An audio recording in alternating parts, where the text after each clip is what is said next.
Obviously we went through that traumatic experience of losing Valencia. Once we were past that episode, which took a while I might add, we started looking around, and we just happened to be chatting to Ronnie Daniels at Murray Bridge, who mentioned Strasbourg might possibly be available. So he's had some success with the progeny. So we got in touch with Mytho down there at Rosemont, started a dialogue, and next thing you know, long story short, we're his new home. There was just room, I felt, a need to try and expand the stallion ranks. We have such a wonderful bonus scheme that really makes racing lucrative, and I just felt that we're falling behind the eastern states a little bit, and someone needs to try and start in some way, shape or form a bit of a resurgence to help the operations going here and try and get some activity back in the state, in the breeding ranks.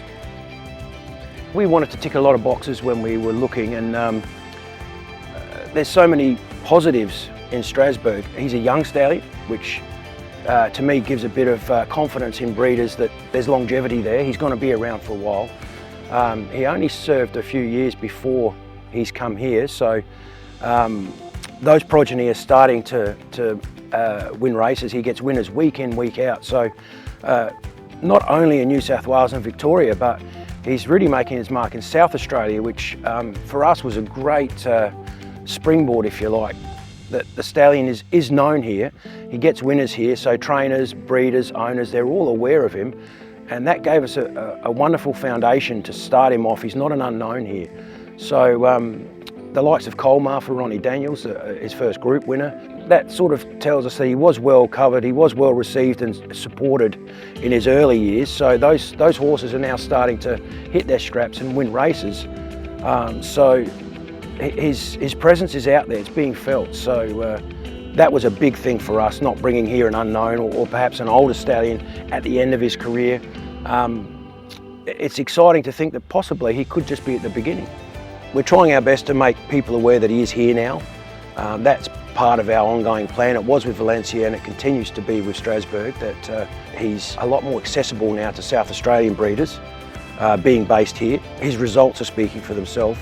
As I mentioned, winners week in, week out. So they can get into a good quality pedigree and bloodline for a much more reasonable price without all the added cost of travel and those sort of things that make it undoable if you're not based in the States. So that's going forward part of our plan. We're looking to try and get breeders aware that he's here and get them to start thinking that they can possibly breed a quite a smart horse on a good budget.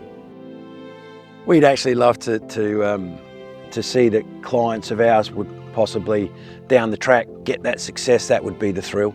That would be the thrill for us to be standing the horse and see him hit the highs with one or two really good ones. There are a few real smart ones going around at the moment that are emerging, and they seem to be getting better as they get older. So as they get older, they win more. His older horses, 3, 4, 5-year-olds, they're all hitting their straps and winning. So I think that's really exciting for owners and breeders and trainers, that they don't have that small window to win with. They've got that longevity that they could possibly race on and have success with the horse down the track further.